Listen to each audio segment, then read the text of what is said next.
आदाब, मैं मीनाक्षी शोरान हाजिर हूं अपने खास प्रोग्राम जानकारी से कामयाबी तक के साथ। हमारी आज की पेशकश में बात प्रधानमंत्री आवास योजना की। जी हां, हमारे मुल्क में कमज़ोर इनकम ग्रुप के लोगों की पक्के घर की ज़रूरत को पूरा करने का काम काफ़ी ज़माने से चल रहा है, लेकिन प्रधानमंत्री आवास योजना अर्बन और रूरल अपनी तरह का बिल्कुल नया कंसेप्ट है जो लाखों गरीब लोगों को सिर छुपाने के लिए पक्का और मजबूत घर गांव और शहर दोनों जगह प्रोवाइड करवा रहा है। एक अंदाजे के मुताबिक ये स्कीम इस वक्त 4,618 शहरों और शहरी अर्बन बॉडीज का अहाता करती है, जिसमें भारत के तमाम मेट्रोपॉलिटन इलाके भी शामिल हैं। अब जानकारी से कामयाबी तक में ये समझना है कि प्रधानमंत्री आवास योजना से वो कौन कौन से लोग हैं जो फ़ायदा उठा सकते हैं और उनके लिए हमें करना क्या है। इसी पर बात करने के लिए हमारे साथ स्टूडियो में मौजूद हैं दो खास मेहमान, सोशियोलॉजिस्ट और IIPA में associate professor doctor Saket Bihari. Sir, welcome to the studio. और अमिताभ रंजन, रजिस्ट्रार IIPA। आप दोनों का ही हम वेलकम करते हैं स्टूडियो में। और अमिताभ रंजन जी, पहले मैं आप ही से जानना चाहती हूँ, प्रधानमंत्री आवास योजना तो हमारे देश में है, काफ़ी पहले से है, लेकिन बावजूद उसके भी कुछ उसमें या तो खामियां पाई गई होंगी या उसके इम्प्लीमेंटेशन में कुछ दिक्कतें पेश आई होंगी, और इसी वजह से हम ये कह सकते हैं कि इसको एक एडवांस वर्जन के तौर पर हम प्रधानमंत्री आवास योजना को अब देख रहे हैं। तो ये जो प्रधानमंत्री आवास योजना है, जो नए अपने एक तरह से मॉड्यूल में है, वो क्या है और वो कैसे ज़्यादा बेनिफिशरी है, हमारे व्यूअर्स को बताइए। नमस्कार, बहुत बहुत शुक्रिया मुझे इस कार्यक्रम जानकारी से कामयाबी तक में बुलाने के लिए। मीनाक्षी जी और पूरे दूरदर्शन उर्दू न्यूज़ को बहुत बहुत धन्यवाद। प्रधानमंत्री आवास योजना जो कि बहुत पहले से दूसरे स्वरूपों में चल रही थी, लेकिन अपने अनुभवों से सीख कर उसको मॉडिफाई करके प्रधानमंत्री आवास योजना का नया संस्करण 2015 में हमारे माननीय प्रधानमंत्री द्वारा लॉन्च किया गया था और 2015 से वो योजना चल रही है। और उस योजना में ये था कि 31 मार्च 2022 तक पक्के घरों का निर्माण जो शहरी क्षेत्रों में जो गरीब वर्ग के लोग हैं, जो अंडर प्रिविलेज्ड हैं, पुअर हैं, EWS के लोग हैं या लोअर इनकम ग्रुप के MIG1, MIG2, ये सारे लोग हैं, उनको पक्के घरों की सुविधाएं उपलब्ध कराने के संदर्भ में था। 31 मार्च को ख़त्म होने वाली योजना को जब तक सैंक्शन घर हैं उनको 31 दिसंबर 2025 तक बढ़ाया गया है। साथ ही साथ सितंबर 2024 में प्रधानमंत्री आवास योजना 2 का भी उद्घाटन किया गया, लॉन्च किया गया है उसको, जो कि 5 वर्षों के लिए है। और अर्बन सेक्टर में, शहरी क्षेत्रों में इसके लिए काफ़ी अच्छा आउटले है जो 3 लाख करोड़ से ज़्यादा का है। और 2024-25 में इस योजना के लिए 54,000 करोड़ रुपए भी या उससे ज़्यादा ही रिलीज़ किए गए थे इस योजना की सफलता के लिए कि सभी को मिले। अब जैसे EWS के लोग हैं, अब प्रधानमंत्री आवास योजना अर्बन 2 के जो कंपोनेंट्स हैं काफ़ी सारे, जैसे कि BLC है, बेनिफिशियरी लेड कंस्ट्रक्शन, या फिर आपका ISSR, in situ slum rehabilitation programme, या फिर ISS इंटरेस्ट सब्सिडी स्कीम है जो कि पहले क्रेडिट लिंक सब्सिडी स्कीम थी CLSS, उसी का मॉडिफाइड वर्जन है। या फिर एक दो नए कंपोनेंट भी हैं जैसे AHP, affordable housing in partnership, या फिर affordable rental housing complex AHRC। ये सारी बहुत सारी नए योजनाओं को भी इसमें लागू किया गया है, जो कि इनकॉर्पोरेट किया गया है, सम्मिलित किया गया है। और साथ में काफ़ी अच्छे फॉर्म में इसको फिलिप दिया गया है कि बहुत स्पीडली ये काम करे। और इसमें बहुत सारे चीज़ों का, जैसे सस्टेनेबल डेवलपमेंट का ध्यान रखा गया है, ग्रीन ट्रांजिशन, एनर्जी सिक्योरिटी का ध्यान रखा गया है।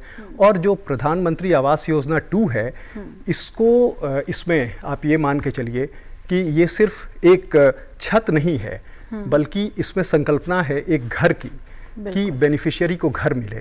और घर मिले तो उसके लिए जो सारी ज़रूरी चीज़ें हैं, जैसे कि इलेक्ट्रिसिटी है, पानी है, टॉयलेट है, किचन है, ये सारी चीज़ें उसमें रहेंगी और तभी वो घर बनेगा। तो इन सुविधाओं का ध्यान रखा गया है इसमें। साथ में जो नए टेक्नोलॉजी हैं, नए टेक्निक्स हैं, जिससे कि घर को जो थर्मल प्रूफ बनाया जाए कि उसकी हीटिंग जो हो बहुत ज़्यादा ना हो, कि उस घरों में ऐसे अप्लायंसेस हों जिनसे कि बहुत ज़्यादा एनवायरनमेंट को नुकसान न पहुँचे। बिल्कुल, और बिल्कुल। आपका सॉलिड वेस्ट जो उसका परिमार्जन है उसका भी ध्यान रखा गया है। साथ ही साथ जैसे कि अब आपकी प्रधानमंत्री मुफ्त सूर्य घर बिजली योजना है, उसका भी ध्यान रखा गया है कि उसका भी फ़ायदा मिले बेनिफिशियरी को, और सोलर एनर्जी का उत्पादन भी हो, साथ में हमारा एनर्जी रिडक्शन भी हो, जिससे कि एनवायरनमेंट को भी कम नुकसान पहुंचे और हमारी एनर्जी की ज़रूरतें कम हो सकें। तो इन सारी चीज़ों का ध्यान इसमें रखा गया है। तो इस तरीके से फुल प्रूफ हम कह सकते हैं कि बहुत अच्छे से इसकी डिज़ाइनिंग की गई है, लेकिन क्योंकि इसमें और बहुत सारे फैक्टर्स हैं तो उन सबको हम डिस्कस करेंगे इस अपने प्रोग्राम में। डॉक्टर साकेत बिहारी जी, आपसे भी मैं यही समझना चाहती हूँ कि इसमें एक तो अर्बन जो पॉपुलेशन है उसको भी ऐड ऑन करने की, उसको भी शामिल करने की बात है। हमने जो रूरल एरियाज़ हैं उसमें देखा है, और उसमें एक डिज़ाइनिंग या इंफ्रास्ट्रक्चर के लेवल पर जो चीज़ें देखी हैं वो कोई बहुत उस तरह से तो नहीं नज़र आती हैं जैसा जिसका कि जिक्र अभी प्रधानमंत्री आवास योजना 2.0 जो है उसके तहत अगर हम देखें तो देयर इज़ अ डिफरेंस। तो अभी हम ये मानकर चलें कि जो ये नई योजना है इसी के इम्प्लीमेंटेशन के, इसी के एग्जीक्यूशन की पहले हम बात करें, उसके बाद फिर हम जो रिन्यूअल या फिर एड ऑन जो और चीज़ें हैं उसके बारे में बात करेंगे। तो आप क्या बताएंगे इसके बारे में हमें, क्योंकि सेमी अर्बन, रूरल और इसमें सब समाहित है, शामिल है। बिल्कुल, ये प्रधानमंत्री आवास योजना को अगर आप देखें तो बेसिकली इसके दो वर्टिकल्स हैं। एक वर्टिकल जो अर्बन एरियाज़ में वर्क करता है जैसा कि अमिताभ जी ने बताया, और एक दूसरा वर्टिकल है जिसको हम लोग कहते हैं कि प्रधानमंत्री आवास योजना जो गाँव के लिए काम करता है। इस योजना में 25 स्क्वायर मीटर में घर को बनना होता है, और उस 25 स्क्वायर मीटर के अंदर ही किचन भी होता है, रसोई घर जिसको आप कहते हैं, टॉयलेट्स भी होता है, इन तमाम चीज़ों की सुविधा देनी होती है। लेकिन स्कीम का जो कैनवस है, जो इसका प्रसार है वो काफ़ी बेहतर है। तकरीबन 37 केंद्र शासित और राज्यों में अगर आप देखें तो 785 जिलों में इस स्कीम का प्रसार है। हमारे पास तकरीबन 4000 ऐसे शहर हैं, 65 मिलियन प्लस सिटीज़ हैं, 3000 के आसपास आप देखें हमारे पास क्लास 1 टाउन्स हैं, और 7000 के आसपास हमारे जो टाउन्स हैं, इन जगहों में ये प्रधानमंत्री आवास योजना काम करती है। और जैसा कि हम लोग सब जानते हैं कि किसी भी आदमी को जीने के लिए, किसी भी हाउस होल्ड को जीने के लिए रोटी, कपड़ा और मकान, 3 बड़ी ही प्राथमिक आवश्यकताएं हैं। उसमें सबसे इम्पोर्टेंट है आवास। और आवास को अगर आप शहरी क्षेत्रों में देखें तो तकरीबन हम अपने इनकम का 30% से भी कहीं ज़्यादा आवास पर खर्च करते हैं। तो एक बार अगर आवास की गारंटी मिल जाती है लोगों की, तो जाहिर सी बात है कि उनकी जो उत्पादकता है, प्रोडक्टिविटी है, वो काफ़ी बेहतर रूप से आगे बढ़ सकती है। और जो हमारा संकल्प है विकसित भारत का, उसको भी हमें पूरा करने में काफ़ी मदद होगी। तो प्रधानमंत्री आवास योजना अगर आप देखें तो इसमें जो घर बनते हैं उन घरों को बनाने के लिए क्वालिटी को विशेष रूप से उसको तवज्जो इसमें दिया जाता है। एमजी नरेगा के अंतर्गत जो मजदूरी है तकरीबन 90 डेज़ का मैदानी इलाकों में और 95 दिनों का 95 डेज़ का हिली टेरेन में, ये भी इसमें इसके साथ इंक्लूडेड है। 1,20,000 रुपये की सहायता अमूमन ग्रामीण योजना में, प्रधानमंत्री ग्रामीण योजना में मैदानी क्षेत्रों में, और 1,30,000 के आसपास का अनुदान या वित्तीय सहायता पहाड़ी इलाकों में या दुर्गम इलाकों में इस स्कीम के अंतर्गत दिया जाता है। और इस स्कीम का काफ़ी अच्छा आउटरीच रहा है। सबसे पहले हमारा ये टारगेट था कि 2022 तक हम सभी लोगों को आवास उपलब्ध कराएं। ये टारगेट आगे चलकर 2024-25 भी हुआ, और अभी 2029 तक में भी हम चाह रहे हैं कि जितने भी लोग हैं उनको आवास मिले। लेकिन इसमें एक क्रिटिकल पॉइंट है, और वो ये है कि किसी भी आदमी को इसका बेनिफिशियरी होने के लिए ज़रूरी है कि उसका अपना लैंड हो। कई बार हम लोग लैंडलेस, भूमिहीन लोगों को देख पाते हैं जो काफ़ी गरीब हैं, उनको बहुत सारी समस्याएं हैं, लेकिन लैंड नहीं है, जिसके चलते शायद उनको इस योजना का लाभ नहीं मिल पाता। तो ज़रूरत इस बात की है कि हम उस पहलू पर भी ध्यान दें जिसमें बहुत सारे, जैसे कि अगर आप देखें तो बेसिकली 2 कैटेगरीज के लैंड हैं जो काफ़ी इम्पोर्टेंट हैं और उनको इसमें टैप किया जा सकता है। एक जिसको हम लोग भाषा में कहते हैं आम गर्मजरुआ, दूसरा खास गर्मजरुआ।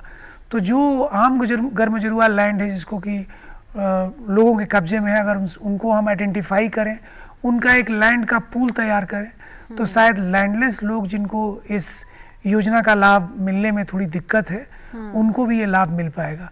तो कुल मिला के देखा जाए तो प्रधानमंत्री आवास योजना एक अपने आप में बहुत बेहतरीन स्कीम है, लेकिन इस स्कीम में लोगों को इंडक्ट करने के लिए जरूरी है कि कुछ ऐसे पैरामीटर्स हों जिन पैरामीटर्स के बेस पर हम लोगों का एक पूल तैयार करें, एक वेट लिस्ट तैयार करें, ठीक है, जिसको कि अक्सर हम PWL लिस्ट के नाम से जानते हैं। अभी अमिताभ जी से मैं यही जानना चाहती हूँ कि वो कौन लोग हैं जो फ़ायदा उठा सकते हैं, क्योंकि जैसा बताया कि लैंडलेस अगर कोई है, किसी के पास लैंड है, यानी थोड़ा सा क्या कोई कॉम्प्लिकेशन है किसी तरीके से, क्योंकि ये जो पूरी की पूरी योजना है ये तो है उन्हीं लोगों को एक तरीके से उन तक पहुँचना, उनको मदद करना, और आपने जैसा कहा भी सर कि सिर्फ और सिर्फ छत की बात नहीं है, एक होमली एनवायरनमेंट पूरा देने की भी बात है।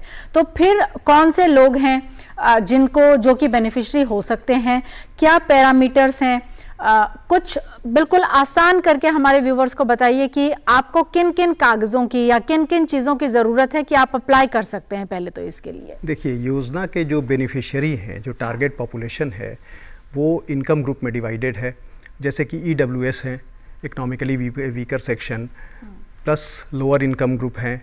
मिडिल इनकम ग्रुप को 2 भागों में डिवाइड किया गया है, MIG 1 और MIG 2।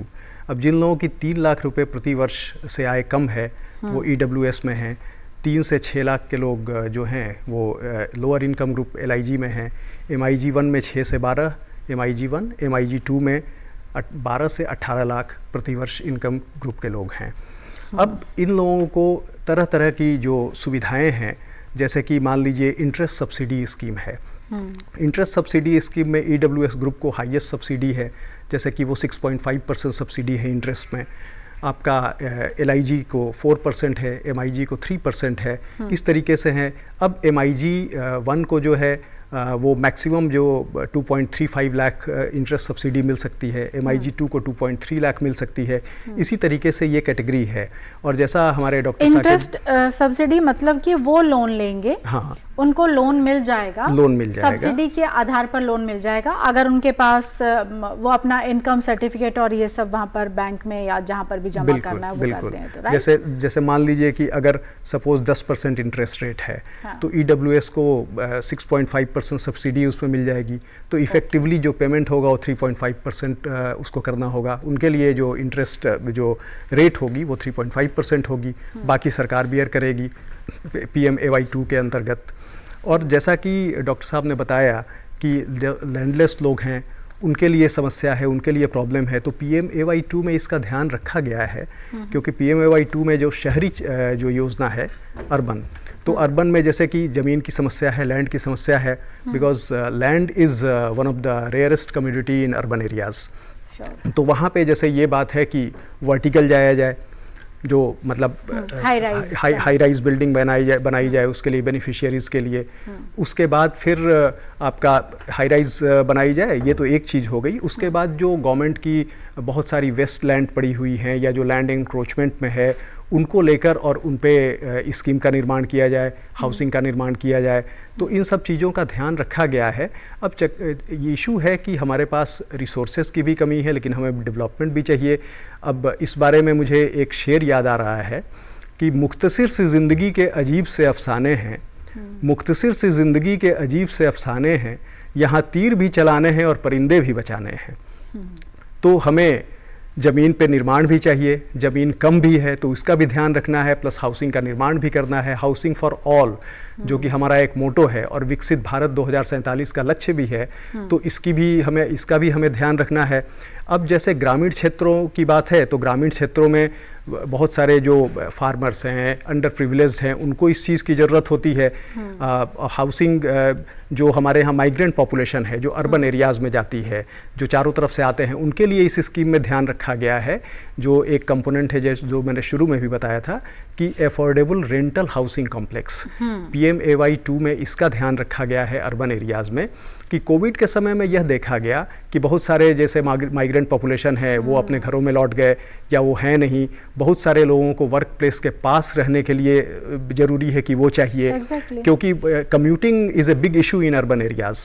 तो इसलिए जैसे हॉस्टल्स का निर्माण हो या अफोर्डेबल हाउसिंग कॉम्प्लेक्स का निर्माण हो जो रेंटल बेसिस पे हो कि माइग्रेंट पॉपुलेशन अपने वर्क प्लेस के पास रह पाए और उसको कम्यूट नहीं करना पड़े, तो इससे प्रोडक्टिविटी भी बढ़ती है, एफिशिएंसी भी बढ़ती है। तो ये सारी चीज़ें हैं। तो PMAY 2 काफ़ी इम्प्रूव्ड स्कीम है जिसमें इन सारी समस्याओं का ध्यान रखा गया है और इस तरीके से किया गया है कि शहरों का भी सस्टेनेबल डेवलपमेंट हो। नहीं तो मुझे राहत इंदौरी जी का एक शेर याद आ रहा है कि यादों का शहर बिल्कुल वीरान है, यादों का शहर बिल्कुल वीरान है, दूर दूर तक न कोई जंगल है न कोई मकान है।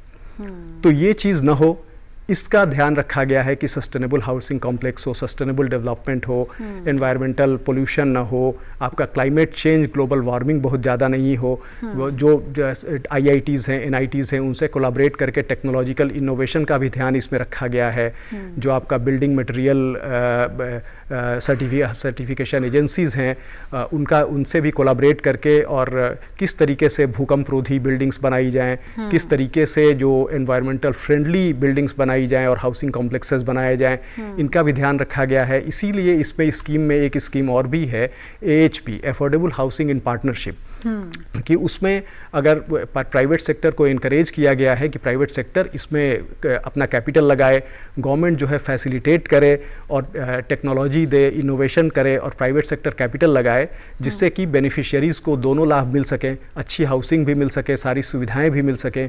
तो ये सारी चीज़ें हैं जिसकी वजह से ये स्कीम बहुत इम्प्रूव्ड है, वर्जन है पुरानी स्कीमों के कंपैरिजन में। और इसमें निस्संदेह बेनिफिशियरीज़ को काफ़ी लाभ होगा इन सारी स्कीम्स के कंपोनेंट्स की वजह से। बिल्कुल, हमने देखा है गांव देहात में, रूरल एरियाज़ में साकेत बिहारी जी, जिस तरीके से एक बहुत ही बेसिक सा एक स्ट्रक्चर हम कह सकते हैं कि प्रोवाइड करवाया गया था, लेकिन अब इस वर्जन की अगर हम बात करें तो ये काफ़ी अपने आप में एडवांस नज़र आ रहा है और बहुत बेसिक एंटिटीज़ जो है एटलीस्ट उनका यहाँ पर ध्यान रखा भी जा रहा है। लेकिन फिर भी मैं ये जानना चाहती हूँ कि income is the only criteria और इसमें अदर क्राइटेरियाज भी क्या शामिल हैं, क्योंकि हम ये जानते हैं कि कुछ कैटेगरीज़ हैं जिनके लिए कि स्पेशली रूरल एरियाज़ में देखा गया है कि उस तरह के घर मकान बनाने की कोशिश की गई। ऑब्वियसली उनके अपलिफ्टमेंट के लिए वो किया गया, वो भी अच्छा इनिशिएटिव था। लेकिन अभी हम जानते हैं कि income is all together different parameter और अदर पैरामीटर्स भी हो सकते हैं। तो उन पैरामीटर्स में कौन कौन लोग शामिल होते हैं, कैसे वो शामिल हो सकते हैं जिनको कि बेनिफिट चाहिए है इस पूरे स्कीम से? नहीं, देखिए, इनकम का क्राइटेरिया तो प्राइमरी है ही, लेकिन अगर आप देखें तो जिन लोगों को इसका बेनिफिशियरी बनाया जाना है उसके लिए ऑलरेडी डेडिकेटेड एक सेक हुआ था 2011 में, जिसको हम लोग कहते हैं socio economic and caste census. और उस सेंसस के आधार पर कुछ पैरामीटर्स हैं जो डेप्रिवेशन के बेस पर हम कैलकुलेट करते हैं और उसका इंडेक्स निकालते हैं, और जिसके जो सबसे ज़्यादा डिप्राइव्ड होता है उसको सबसे पहले प्रायोरिटी दी जाती है। और साथ ही साथ ये भी बताना उचित है कि अगर इनकम क्राइटेरिया में EWS के लोग हैं और उसमें भी SC हैं, ST हैं या माइनॉरिटी हैं, तो सबसे पहले उनको वरीयता दी जाती है। अगर कोई हाउस होल्ड है जिसमें केवल लेडी उस हाउस होल्ड की ऑनर है तो उसको भी सबसे पहली वरीयता दी जाती है। अमूमन तो हस्बैंड और वाइफ दोनों के ही नाम पर ये एप्लीकेशन दिया जाता है इसमें लाभार्थी बनने के लिए, लेकिन इन केस अगर हस्बैंड नहीं है तो अगर वो विडो है तो उसको पहले इस स्कीम के अंतर्गत प्राथमिकता दी जाती है।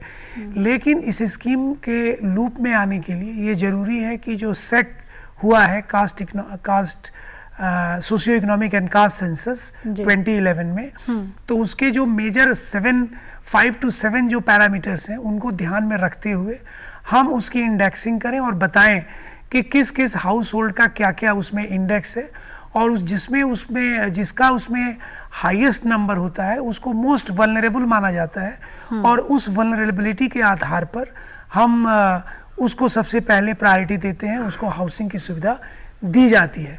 और मैं आपको मुझे बताते हुए बड़ी खुशी हो रही है कि अगर आप प्रधानमंत्री आवास योजना हाउसिंग जो ग्रामीण एरियाज़ में है उसके आप टारगेट को देखें और अचीवमेंट को देखें तो आप पाएंगे कि तकरीबन हमारा अचीवमेंट 72% से भी ऊपर का है, जो कि एक बहुत ही बेहतरीन चीज़ है, जो कहीं ना कहीं हमें दिखाता है कि आज भी रूरल एरियाज़ में, हालांकि ये स्कीम तो वैसे देखा जाए 1985 से चल रहा है, अगर दूसरे नाम से 2014 में इसको प्रधानमंत्री आवास योजना का नाम दिया गया और 15 में दोनों अलग हो गए, एक 15 में आया सामने, एक 16 में आया सामने। तो हम देखते हैं कि शुरुआती दिनों से इस स्कीम के इम्प्लीमेंटेशन के बावजूद भी आज भी इस स्कीम की काफ़ी डिमांड है, जो कहीं ना कहीं ये बताती है कि ये स्कीम फैसिलिटेशन की तरफ उन्मुख हुआ है, ये लोगों को फैसिलिटेट कर रहा है। कहीं ना कहीं लोगों को ऐसा लगता है कि स्कीम से फ़ायदा है, जब भी इस स्कीम के लिए लोग एप्लीकेशन अप्लाई करते हैं। मैं ये भी बताना चाहूँगा कि इसमें आधार कार्ड एक बहुत ही इम्पॉर्टेंट डॉक्यूमेंट है, जो आपके तमाम डिटेल्स को कैरी करता है। उस आधार कार्ड को, आपके मोबाइल नंबर्स को, या और भी जितने भी रिक्वायर्ड डॉक्यूमेंट्स हैं, स्पेशली इनकम सर्टिफिकेट, उसको आप उसमें अपलोड करते हैं। अपलोड करने के बाद से आप फैमिली के तमाम लोगों का नाम लिखते हैं और फिर उसको सबमिट करते हैं। ये पोर्टल अगर आप सीधे प्रधानमंत्री आवास योजना वाले पोर्टल से अप्लाई करें तो आपको ये भी एक अकाउंटेबिलिटी के बारे में भी पता रहता है कि हमने अब अप्लाई किया, अब किस लेवल पर ये मूव ऑन किया,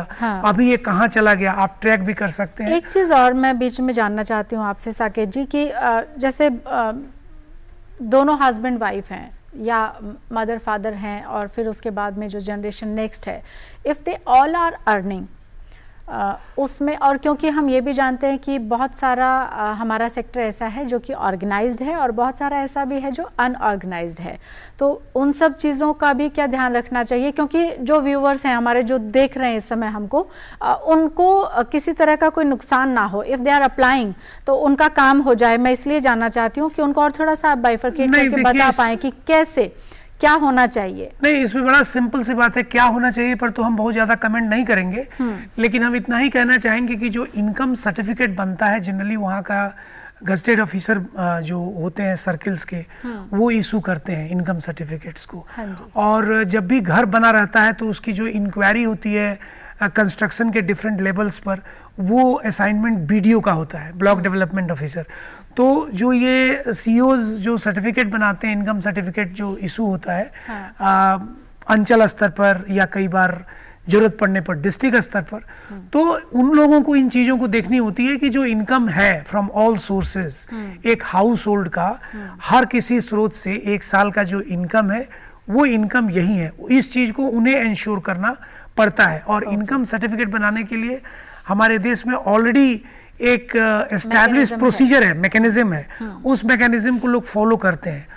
हाँ, अगर ये आपको कहने का मन कर रहा हो कि पता नहीं ये मैकेनिज्म कितना इम्पैक्टफुल है, कितना इफेक्टिव है, ये बात दूसरी है। उसके लिए फिर फिजिकल वेरिफिकेशन जैसे टूल्स अप्लाई किए जा सकते हैं कि आखिर जिस आदमी ने अपना इनकम इतना शो किया, एक्चुअली उसका एक्सपेंडिचर अगर आप देखें कि उसी इनकम के हिसाब से है या पता चला इनकम एक्स है और एक्सपेंडिचर एक्स प्लस डेल्टा, तो इस चीज़ को भी हमें देखने की जरूरत रहती है। लेकिन अमूमन जो इनकम सर्टिफिकेट्स इशू होते हैं वो तमाम छानबीन के बाद ही इशू होते हैं और उसमें बहुत सारे लोग ग्राउंड लेवल पर इन्वॉल्व रहते हैं। अब देखिए, सबसे इम्पोर्टेंट चीज़ यहाँ पर यही है कि कहीं ना कहीं इनकम सर्टिफिकेट बनवाने वाले को और जो लोग इसमें इन्वॉल्व हैं बनाने में, वो लोग कितने डिग्री की उनके पास एक ऑनेस्टी है, ट्रांसपेरेंसी है और बिल्कुल इस बात के वो पक्ष में है कि अगर मेरा इनकम सर्टिफिकेट डिफेक्टिव है तो निश्चित रूप से उन तमाम लोगों को इस हाउसिंग स्कीम में आने में डिस्करेज करता है। कितने लोग इस बात को दिल से महसूस करते हैं। हाँ। तो ये एक बड़ा इंपॉर्टेंट मुद्दा है मेरे हिसाब से।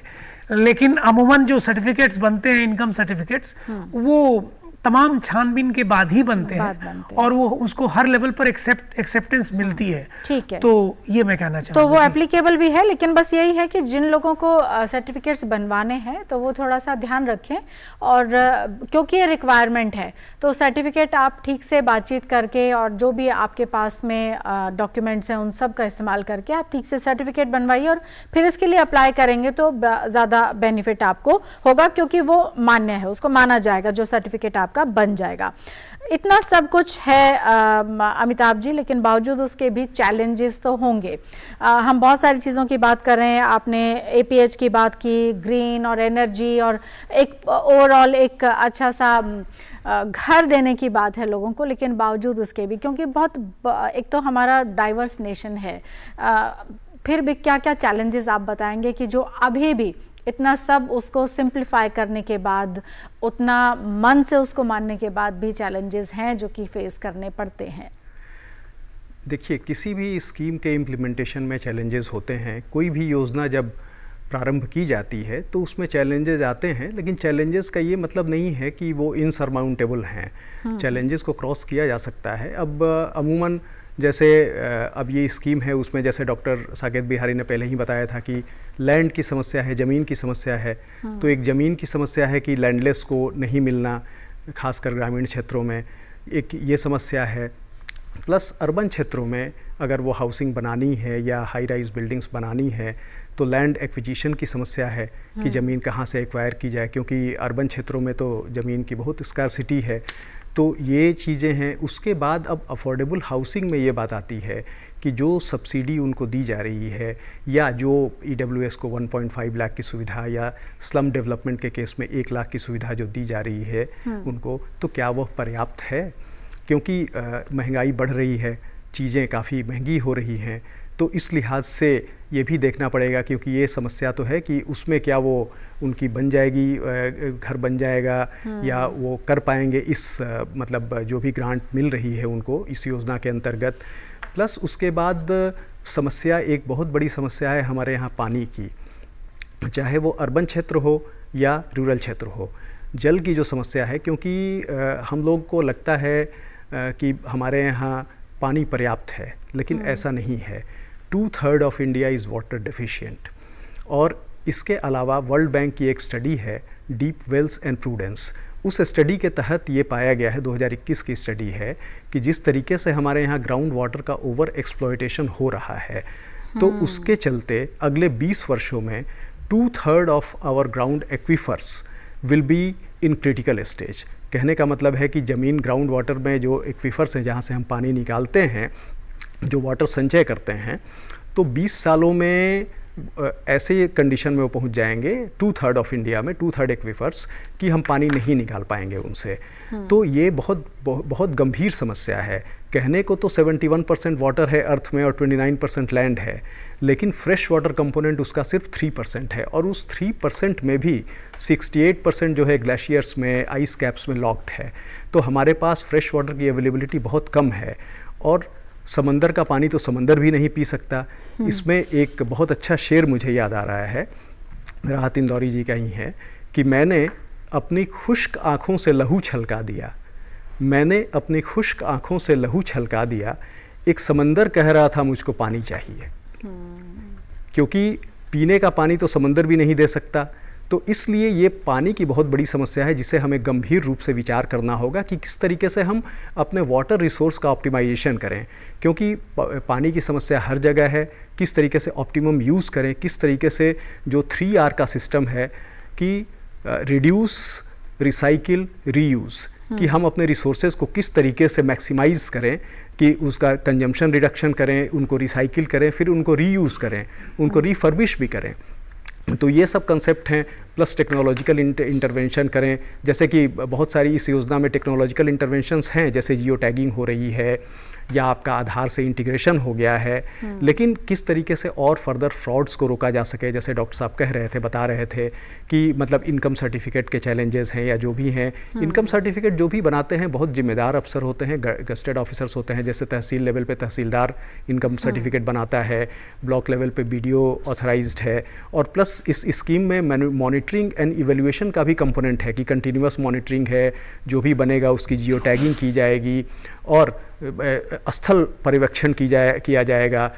PMAY ग्रामीण के लिए BDO इसके लिए नामित है, तहसीलदार है अर्बन के लिए। तो ये सारी चीज़ें हैं, लेकिन हमें प्लग होल्स को, जो लूप होल्स हैं उनको प्लग करना है, जो कि बीच बीच में गैप्स हैं उनको फिल करना है।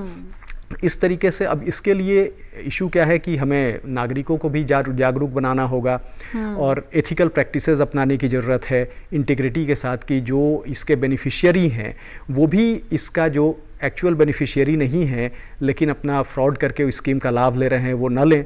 ये सेल्फ रिफ्लेक्शन की ज़रूरत भी है और अवेयर भी बनाने की ज़रूरत है। इस योजना का प्रचार और प्रसार करने की ज़रूरत है बहुत, क्योंकि ये भारत सरकार की बहुत महत्वपूर्ण स्कीमों में से एक है।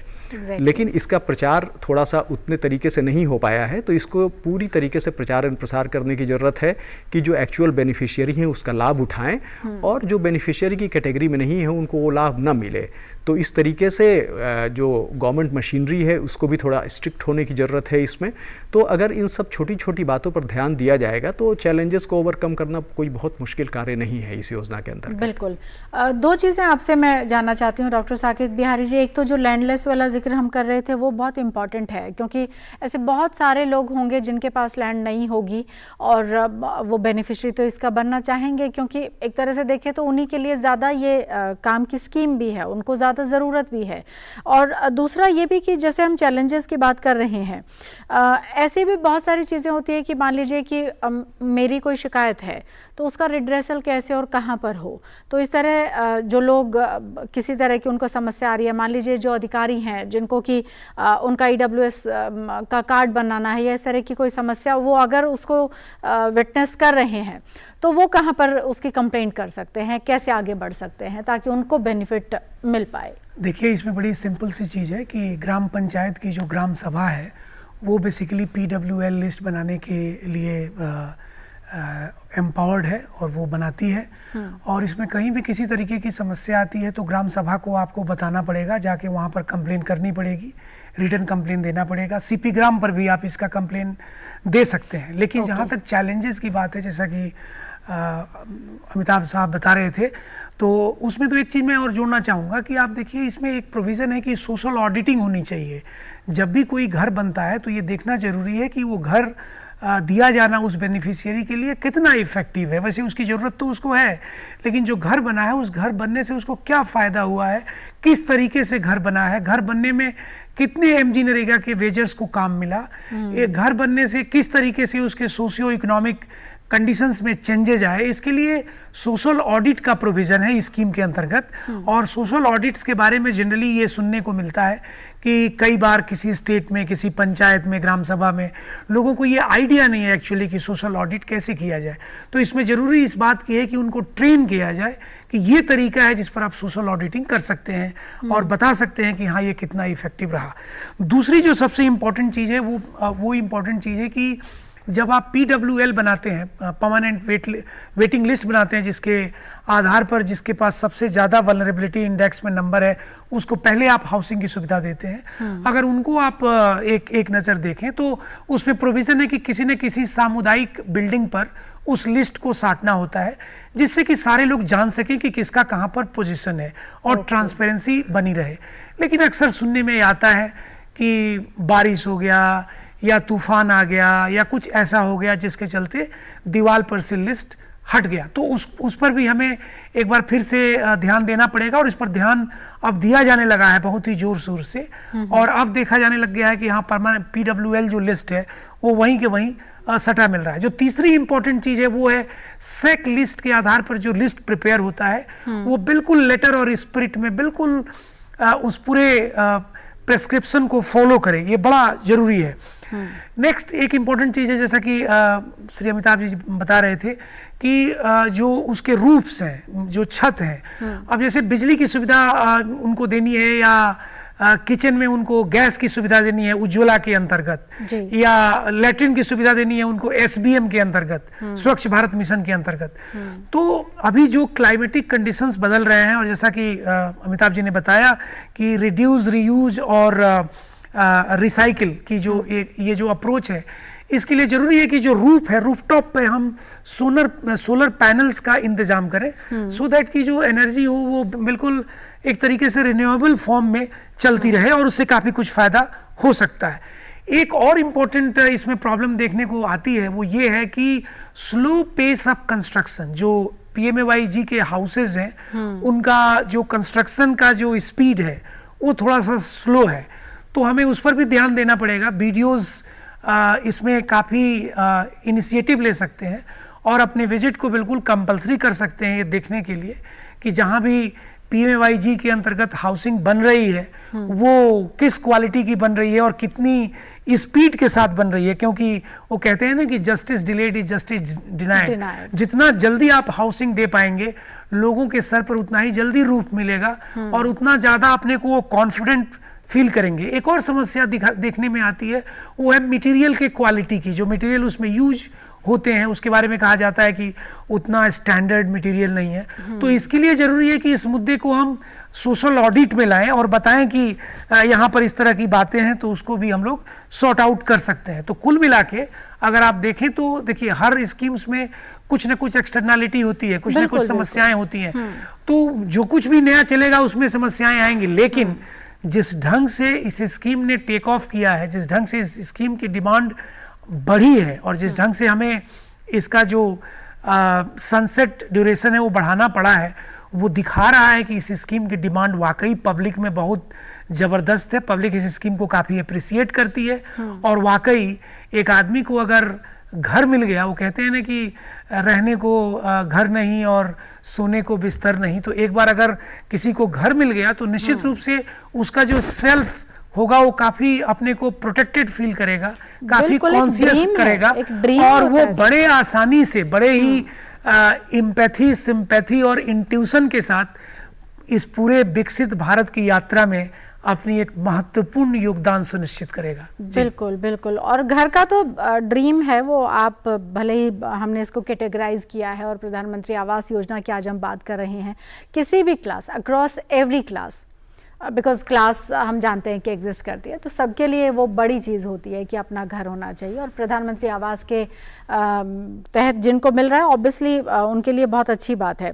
अमिताभ जी, जो एक और चीज़ मैं आपसे जानना चाहती हूँ, क्योंकि हम डिफरेंट स्टेट्स में रहते हैं, डिफरेंट स्टेट के चैलेंजेस अलग हो सकते हैं, वो भले ही लैंड का इशू हो या एग्जीक्यूशन को लेकर किसी और तरह का इशू हो, तो ये डायरेक्शंस कहाँ से मिलती हैं और स्टेट्स का जो इसमें स्टेक है या उनकी तरफ से जो इस तरह से इनिशिएट किया जाना चाहिए वो एकदम हम कहें कि बिल्कुल दूर है, रेड टेपिज्म या किसी भी तरह का कोई उसमें परेशानी नहीं है? नहीं मीनाक्षी जी, ऐसा है ना कि ये PMAY स्कीम जो है वो डिमांड ड्रिवन स्कीम है। डिमांड ड्रिवन स्कीम है कि कितनी डिमांड है, किस तरीके से है, उसी हिसाब से आवंटन होगा, ये होगा। देखिए इस सरकार का अप्रोच एकदम डिफरेंट है। जैसे पहले था ट्रिकल डाउन अप्रोच था। ट्रिकल डाउन अप्रोच की मतलब ठीक है, अगर 100 की डिमांड है, कहीं 100 हैंडपम्प की डिमांड है या 100 घर की डिमांड है तो 10 ही अवेलेबल थे। लेकिन अभी जो हमारी सरकार है, प्रेजेंट सरकार का बिल्कुल है कि वाटरफॉल अप्रोच होना चाहिए, सैचुरेशन अप्रोच होना चाहिए कि अगर ठीक है, अगर 900 की डिमांड है तो 1000 दो। तो इस तरीके से कि करप्शन भी नहीं उसमें हो, क्योंकि अगर ज़रूरत से ज़्यादा चीज़ें उपलब्ध होंगी तो करप्शन का स्कोप कम हो जाएगा, लोगों को उतनी सुविधाएं भी मिलेंगी। तो इस तरीके से ये सैचुरेशन स्कीम है, डिमांड ड्रिवन स्कीम है और इसका आइडेंटिफिकेशन जो है स्टेट लेवल एजेंसीज़ ही करती हैं। स्टेट लेवल पे जो इम्प्लीमेंटेशन एजेंसीज़ हैं, ग्राउंड लेवल पे वही उसका आइडेंटिफिकेशन करती हैं। भारत सरकार फंड अलॉट जो करती है वो 60-40 के रेशियो में है। नॉर्मल जो स्टेट्स हैं तो 60% सेंट्रल असिस्टेंस होता है और 40% स्टेट गवर्नमेंट्स देती हैं। जो पहाड़ी इलाके हैं या यूटीज़ हैं उसमें 90-10 का है कि 90% भारत सरकार देती है और 10% पहाड़ी इलाकों की, जैसे हिमाचल प्रदेश हो गया, जम्मू कश्मीर हो गया या और यूटीज़ हैं, उनका है कि वो 10% देती हैं। तो इस तरीके से वो आइडेंटिफाई करके दिया जाता है। तो इस तरीके से सेंटर और स्टेट में तारतम्य भी बना रहता है। और जो बॉटम अप अप्रोच है कि नीचे से ही इसका आइडेंटिफिकेशन होता है बेनिफिशियरीज़ का और कि कितने चाहिए, वो नीचे से ही ये होता है। तो इसमें सेंट्रल गवर्नमेंट का इंटरवेंशन नहीं है, ये सारी चीज़ें नीचे से ही ये होती हैं और नीचे से ही अलॉटमेंट होता है। ग्रामीण क्षेत्रों में ये BDO का काम है, ब्लॉक का काम है कि आइडेंटिफाई करे और बेनिफिशियरीज़ को घर अलॉट करे।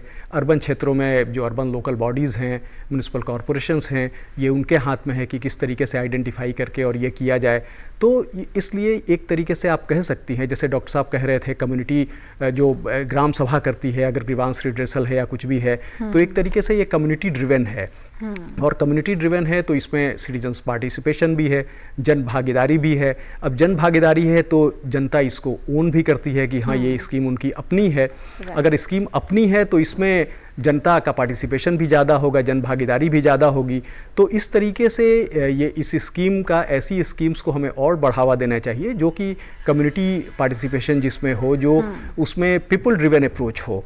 तो इस तरीके से ये स्कीम का विभाजन होता है। बिल्कुल। तो क्योंकि हम अब क्लोजिंग की तरफ बढ़ रहे हैं, लेकिन फिर भी कुछ सक्सेस स्टोरीज मैं जानना चाहती हूँ doctor Saket Bihari ji, if you can tell us, क्योंकि इससे मोटिवेशन मिलता है एक अलग तरीके का। जो हमारे व्यूअर्स हमें अभी देख रहे हैं उनको भी एक तरीके का जो उनका घर का सपना है उनको सच होता नजर आएगा। नहीं, सक्सेस स्टोरी में आप देखिए बहुत सारे स्टेट्स हैं जहाँ पर इस स्कीम को इम्प्लीमेंट किया गया। उदाहरण के लिए राजस्थान का नाम मैं लेना चाहूँगा, बिहार का नाम लेना चाहूँगा, और भी तमाम स्टेट्स हैं जहाँ पर इस स्कीम को इम्प्लीमेंट किया जा रहा है। तो एक मैंने सक्सेस स्टोरी में ये देखा कि एक कोई 64 इयर्स की लेडी थी, 64 साल की महिला, और वो उसके पास घर नहीं था। घर नहीं होने से उसको अपनी जो मैन्युफैक्चरिंग कर रही थी, कुछ बना रही थी घर में जीवन यापन करने के लिए, जो कुटीर उद्योग होते हैं इसमें नाना प्रकार के सब्जी से रिलेटेड चीज़ों को बनाई जाती हैं। तो ऐसा कुछ वो बना रही थी, लेकिन उसको वो प्रिजर्व नहीं कर पा रही थी। उसके पास एक रूफ नहीं था जिसके चलते उसको वो हाँ ठीक से रख सके।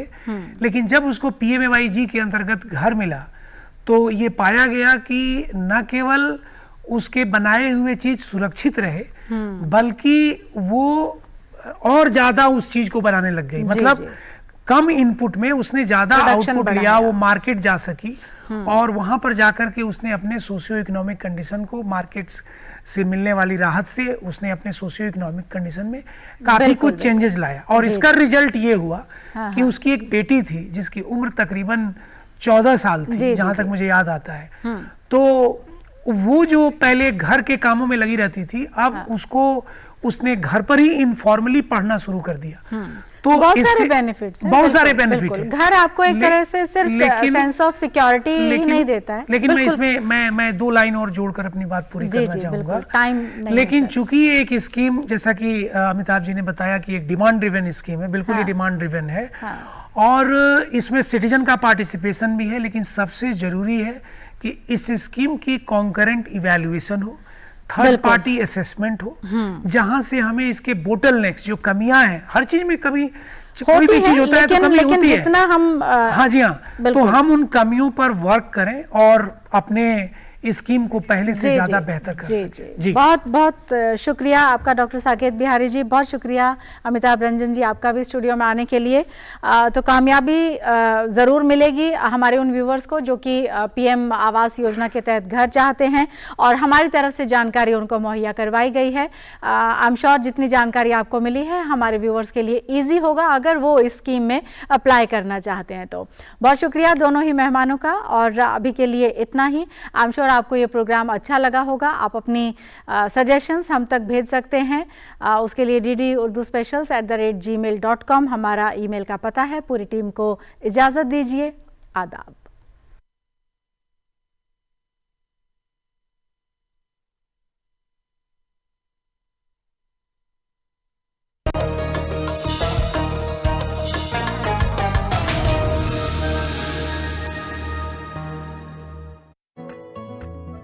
तोड़ सकता है मुझे, फिर से बना सकता है।